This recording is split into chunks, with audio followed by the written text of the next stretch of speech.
আজকের ভ্রমণের গল্পটি একটি অন্য স্বাদের।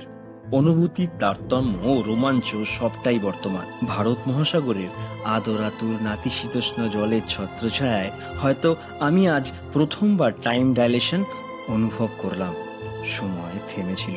নিজেকে ভালোবাসি বড্ড, কিন্তু এই বিশাল বিশ্ব ব্রহ্মাণ্ডে আজকের দিনটি ঈশ্বর এত সুন্দরভাবে আমাকে উপহার দিলেন ভাবতেও পারছি না। কর্মব্যস্ততায়, টার্গেটের ডেডলাইনে প্রতিদিন তার দেওয়া সব থেকে সুন্দর উপহার সময়, তাকে বন্ধক রেখে অতিরিক্ত অর্থ কিনতে কিনতে নিজেকে নিজেই সময় দিতে ভুলে যাচ্ছি। হয়তো বলবে, পাগলের মতো কি বলছে রে বাবা।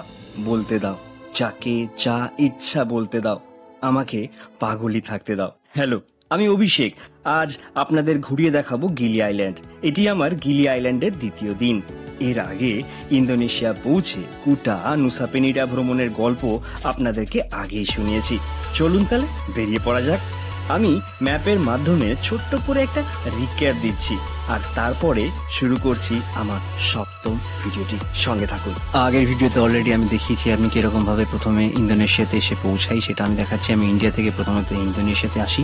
এই পার্টিকুলার যে বালি বলে যে দ্বীপটি, বিশাল বড় ইন্দোনেশিয়ান দ্বীপ, সেখানে আসি এবং সেখানে ডেনপাসার এয়ারপোর্টে পৌঁছানোর পরে আমরা কুটাতে থাকি এবং সেই কুটাতে থাকার পরে আমরা পরবর্তীকালে যে জায়গাটা বা আইল্যান্ডে আসি তার নাম হচ্ছে নুসা পেনিডা।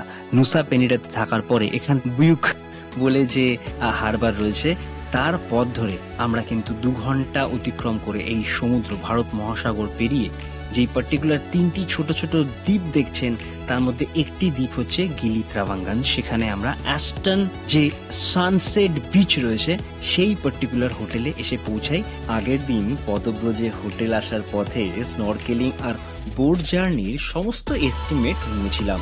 ভিডিও শেষের দিকে সেটা নিয়েই সমস্ত তথ্য আপনাদের সাথে শেয়ার করব। ভোর ভোর হোটেল ছেড়ে ভারত মহাসাগরের স্নরকেলিং এর উদ্দেশ্যে যখন বেরোচ্ছি, তখন ভাবতেও পারিনি আজকের দিনটি আমাদের কি কি দেখাতে চলেছে।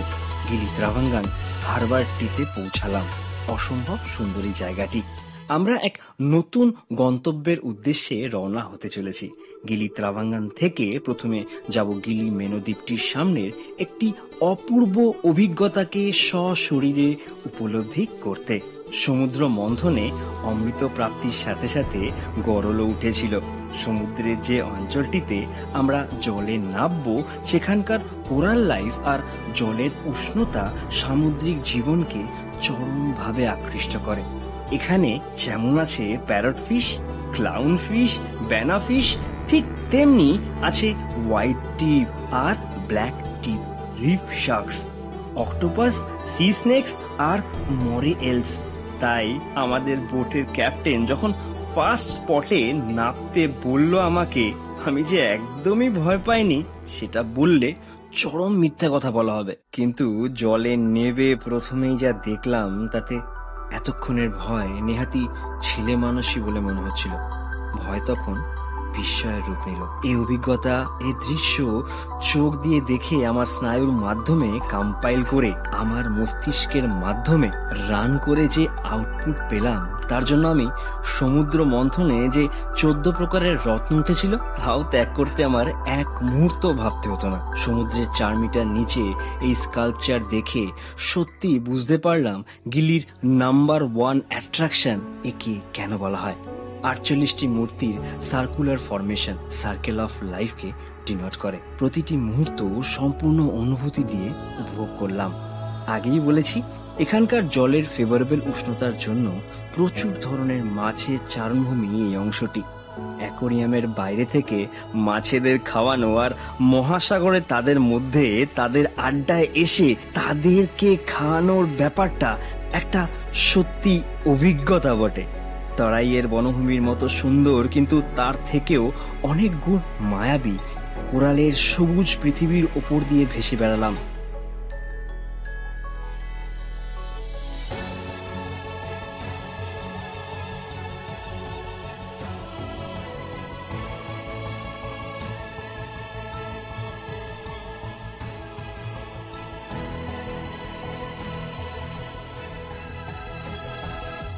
এরপর টার্টেল পয়েন্টে চলে এলাম। গিলি ত্রাভাঙ্গানের সমুদ্র তটের অনতি দূরে টার্টেলের রাজ্যে সময় কাটছে। উত্তাল সমুদ্র দেখেছি, কিন্তু এ যেন এক নতুন সমুদ্র, ধীর, স্থির, প্রাণবন্ত। জল কাচের মতো স্বচ্ছ। ছোটবেলার পূজাবার্ষিকী আনন্দ মেলার পাণ্ডব গোয়েন্দা পড়ার যে আনন্দ, পুরুলিয়ার শীতের সকালে শিশির ভেজা সবুজ ঘাসের ওপরে হাঁটতে হাঁটতে খেজুর রস খাওয়ার যে আনন্দ, ঠিক সেই অনুভূতি। সকালের দুর্দান্ত এই অনুভূতির সঙ্গে নিয়ে যখন ফিরছি, উপলব্ধি গাঢ় থেকে গাঢ়তর হচ্ছিল।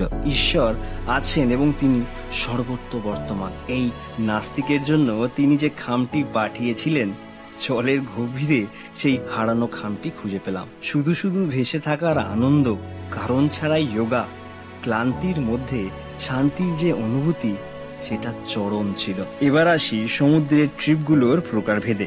এখানে 2 থেকে 4 রকম ট্রিপ প্ল্যান আছে। পপুলার দুটো প্ল্যান।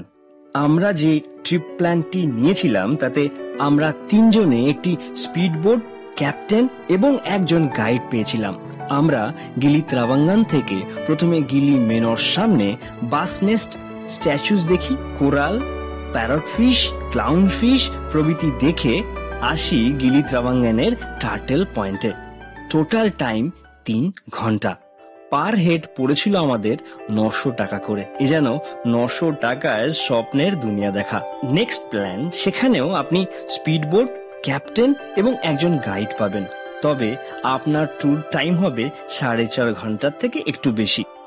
বাকি সব আগের ট্যুর প্ল্যানের মতোই, তবে এখানে গিলি মেনোতে আপনার লাঞ্চ হবে। আপনি এই দ্বীপটিতে নামতে পারবেন, লাঞ্চ আপনার নিজের খরচায় করতে হবে। তারপর গিলি এয়ারে 1 ঘন্টা এক্সপ্লোর করার টাইমও পাবেন। Total plan cost 5000 rupees. দুক্ষেত্রেই গোপ্রো সাপোর্ট থাকবে, তাই মোবাইলের স্পেস রাখতে ভুলবেন না। তটে ফেরার পর ওনারাই আপনাকে পিকচার ও ভিডিও ট্রান্সফার করে দেবে। আপনার কাছে আন্ডার ওয়াটার যে কোনো অ্যাকশন ক্যামেরা থাকলে বাড়তি অ্যাডভান্টেজ। তবে যা আপনি চোখে দেখে মনের মণিকোঠায় বন্দি করে আনবেন না, তার তুলনা হয় না। সমুদ্রে গোপ্রো বা যে কোনো অ্যাকশন ক্যামেরা নিয়ে গেলে এই ডিভাইসটি অবশ্যই ইউজ করবেন। এটি আপনার ডিভাইসকে ভাসতে ও ভালোভাবে গ্রিপ করতে হেল্প করবে। সমুদ্র মন্থনের অমৃত প্রাপ্তি তো হলো, কিন্তু অমৃত প্রাপ্তি হেতু যে দাপাতাপি করেছি না, তাতে ক্ষুধা পিপাসা তখন চরমে। ফিরে এলাম হোটেলে। ব্রেকফাস্টের প্রাপ্তিযোগ যে তখনও ছিল ভাবতেই পারছিলাম না। সমুদ্রের পাশেই প্রাতরাশের ব্যবস্থা বেশ ভালো ছিল। Cake, coffee, fruits, toast, squid, fish, noodles সহযোগে মাইট্রোকন্ড্রিয়ার শক্তি যোগালাম। লাইসোজেমকে আর কষ্ট দিলাম না। হোটেল প্রেমাইসিসে ঢুকে রুম পর্যন্ত আর পৌঁছানো হলো না। ক্ষুধা নিবৃত্ত হলেও জলে আরো সময় কাটানোর ইচ্ছে তখনও শেষ হয়ে যায়নি। আর কি, নেমে পড়লাম সুইমিং পুলে। জানি কিছু আবদারের নেই মানে, কিছু আবদারের দেখো নেই মানে, মেবি এরকমই না গানটা। দুপুরটা একটা টানা ঘুম দিয়ে বিকেলটা দ্বীপটা ঘুরে দেখলাম। ইউজড বোতলগুলোকে খুব সুন্দর করে সাজিয়ে একটা আর্টের রূপ দিয়েছে, দেখে বেশ ভালো লাগছিল। সন্ধ্যের এই রূপকথার দ্বীপটি দারুণ দারুণ। গানে বাজনায় লোকে ক্রমে প্রাণবন্ত হয়ে উঠছিল। সবাই আনন্দ করছে, তবে নিজের মতো।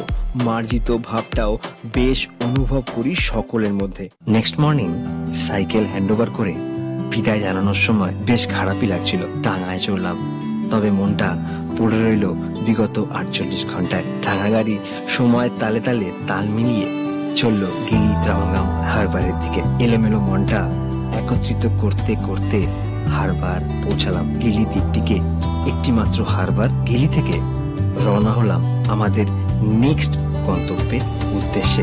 অবশেষে ভালোবেসে চলে যাব। অসাধারণ গান, মনটা খুব খারাপ লাগে বস। যাই হোক, নেক্সট ভিডিওতে দেখা হচ্ছে, সঙ্গে থেকো।